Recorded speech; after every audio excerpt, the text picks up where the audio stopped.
Hello, everyone. Thanks, Kyle. It's great to be here at Scaling Bitcoin 3. That was a joke. All right, so I'm going to go ahead and talk about speculation during this talk. I think at these kind of conferences and meetups and stuff, it's common to be like, hey, where did you hear about Bitcoin? Or, how do you know Bitcoin? Almost like we're all at this big Bitcoin party and we're asking, how do you know who the host is, right? And I think the answers fall into a few different camps. We have the OG technical guys who have been on the crypto mailing list forever and were there when Satoshi dropped his white paper. Also, we have buckets like people who are politically inspired by Bitcoin, libertarians who identify with the ideology of Bitcoin, and then kind of as this like silent majority. Here, my water ball's rolling. Hold on. As this like silent majority, or not so silent depending on where you are, we have like the normies. The price pirates, the speculators, basically, people who saw an MSNBC special about a hacker currency worth $200 and are now interested in the scene. So I think these people actually get a bad rap in the scene, speculation itself. Price talk is seen as like kind of a gossip mag kind of thing, where it kind of is, but speculation actually has a very important function in Bitcoin, I would say. So don't hate, speculate, basically. So speculation actually helps with a lot of different things. Improves market liquidity and efficiency. Speculators also kind of absorb risk. So if you're looking to like hedge a bet you've made, speculation helps with stuff like that. And finally, for Bitcoin, I think price speculation was a huge thing as far as the popularity of the space goes. All these kind of articles written about the price crashing and going up a lot bring more eyes to the space in general, which attracts developer talent, venture capital, and in general increases awareness of Bitcoin itself. Right, so I'm all about speculation. Lawnmower is actually kind of a speculation app. It's a Bitcoin investment app, so Bitcoin price speculation pretty much. So I'm all about speculation. Basically in this talk, I'm going to talk about a few different use cases of blockchain technology and cryptocurrency that I think open up new types of speculation. So let's get that started. All right, so first thing we'll talk about is app currency. So apps, mobile apps, web apps, Facebook, Twitter, Snapchat, Instagram, YouTube, etc. Apps are great. They're kind of interwoven with our culture nowadays. It's very common to see everyone using an app. Normal people use apps, right? And they're overall pretty good, but there's room for improvement. First thing I'd like to talk about is kind of revenue models for apps, right? Most apps you see nowadays, the revenue model is based on advertising. I don't think advertising itself is bad, and I don't think it will ever go away completely. I just think that a dependence on advertising revenue is kind of bad. So what I'm proposing is almost like a micro revenue that apps can charge for individual actions in the app. And that's done with a native app currency. So it's easier if I give you an example. Let's say I'm building the Instagram of the future, right? And I'm going to keep using this example, so stick with me. And so for this Instagram, I'm issuing a new currency that's native to the ecosystem. It's called Instacoins, right? And I'm decreeing as the app maker that for the lifetime of this app, it's going to cost 100 Instacoins in order to view a photo, right? So as a user, you have to give me 100 Instacoins to kind of unlock a photo for viewing, basically. In this way, my Instagram is kind of microcharging you for use of my app. And the cool thing about this is it opens up some really cool speculative doors, right? So let's say I'm just starting out with this app, right? It's really young. There's a small community. I have no celebrities on it. The filters all suck. It's a terrible app at this point. Because the app's not as good, people are going to be willing to exchange less Bitcoin for this like 100 Instacoin package that can be used to view a photo, right? Now, as the app gets better, I pull on like Kim Kardashian and Justin Bieber. I got new filters. It's a bigger community. I have commenting, new features.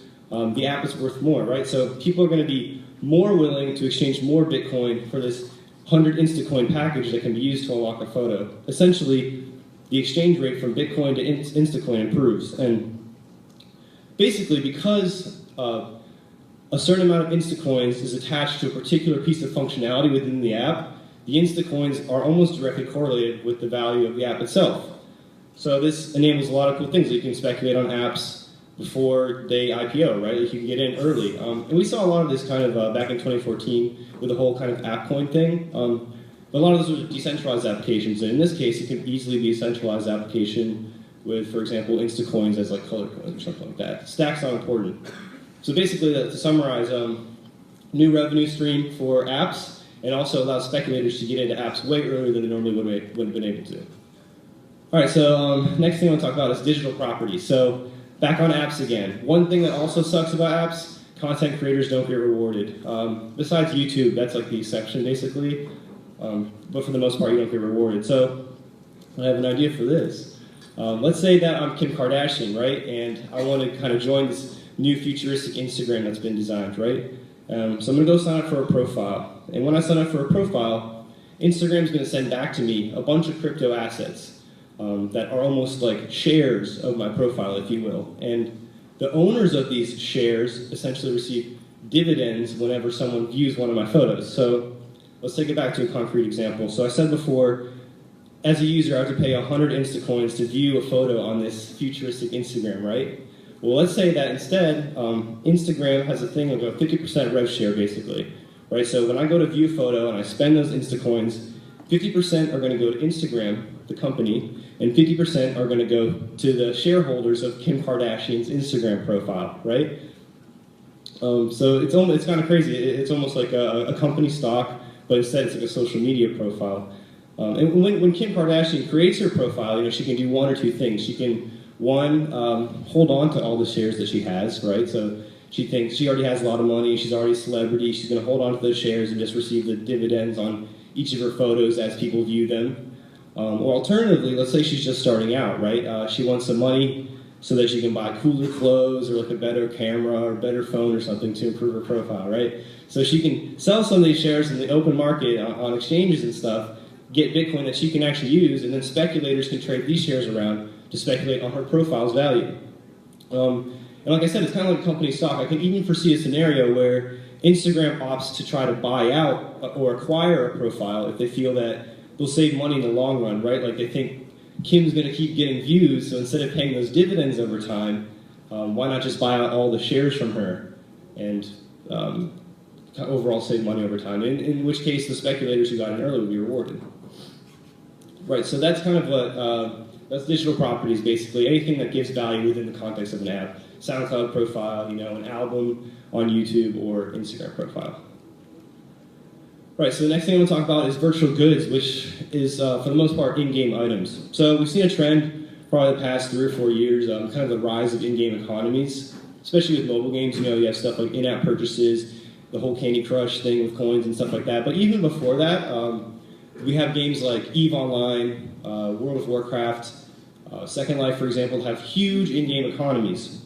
And the way these usually work is you can put fiat in, you know, trade stuff around and stuff like that, but you can hardly ever get fiat out, right? So you can never really cash out of the game. To get around this, there's a bunch of third-party kind of black market websites, right, where you can bring all of your game items there and then trade them with other players and sell them for real cash. And this is cool, but the only problem is you really risk getting your account banned because 99% of the time it's against the terms of service to kind of do that in a game. And game developers know this, they do this on purpose, right? I think the reason why the situation is the way it is today is because we just don't know any better. Players don't know what they could have, they don't know what they're missing, and game developers are okay with the situation, you know? All the game items you have are just rows in their database, they have absolute control over it. And I think as stuff like virtual reality starts to mature and games themselves become more real to us, we're going to expect more reality to the items within the games. So the solution to that is issuing game items as crypto assets, basically like a color coin or something on the blockchain. So, for example, the next World of Warcraft, right? You would get like a mobile wallet companion app and link it up with your World of Warcraft account, and as you get items in the game that go to your mobile wallet, you could go take that from your mobile wallet and exchange it freely on one exchange, or go buy something on an exchange and bring it into the game, which obviously opens up speculation. And let me give you a more specific speculative example. So these games often release like patches, you know, with new missions, new items, and stuff like that.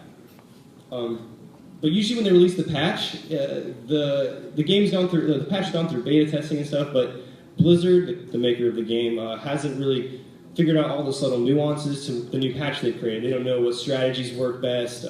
They kind of just create a somewhat balanced thing, and it's up to the community to determine, you know, what is the best way to tackle this patch. So let's say that you get into the patch early, you find a really good strategy for a couple of the missions, and you find that there's one item that's really, really significant in doing the strategy. And so knowing this, you buy a bunch of this item on open exchanges, or you go in the game and you try to harvest this item.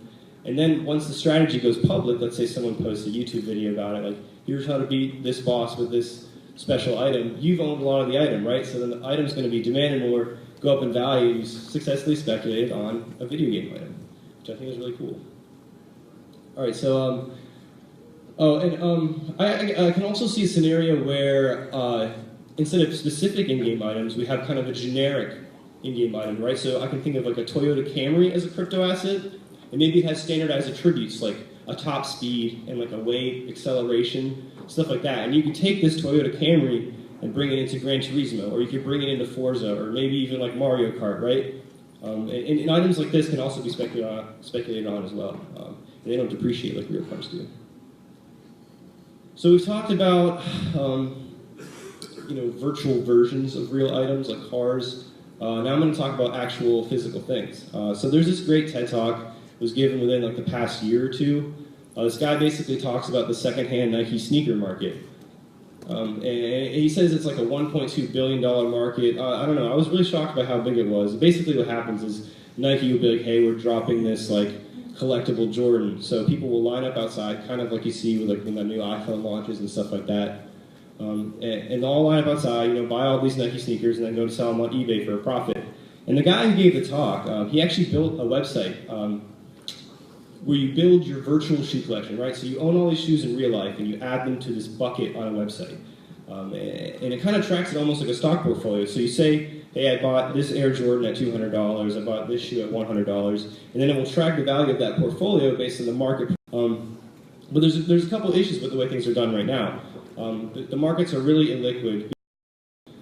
So my proposed solution is a series of trusted third parties, basically, that would maintain these assets and issue a crypto asset that represents the value of this asset. So let's say I bought a new sneaker, I could send it to one of these third-party businesses, and they would issue me a crypto asset that I could trade openly on exchanges. So this improves the liquidity of trading these kinds of things like crazy, and it offers like really unique arbitrage opportunities like between shoes and stuff like that. And obviously anyone with this crypto asset could eventually just go up to the third party and exchange it for the actual shoe if they wanted to. And obviously there's maybe regulatory issues to this, but I'm just brainstorming here, so.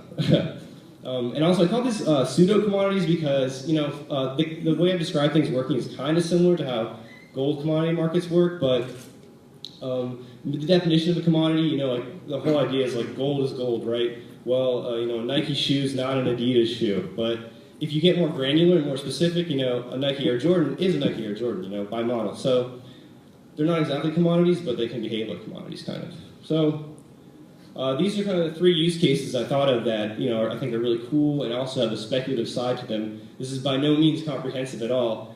Before I go, I wanted to touch on like one final thing, derivatives, right? So how things are nowadays in the real markets, IRL, the underlying assets are like, this big, but then the derivatives market on top of that is gigantic. So in the same respect, I've given you like 1, 2, 3 use cases with a speculative market to those underlying assets, but we all know that there's this many use cases, right? Things we haven't thought of yet, stuff I haven't gone through. And I think the derivatives market on top of that will also be same in scale, will also be, gigantic, basically.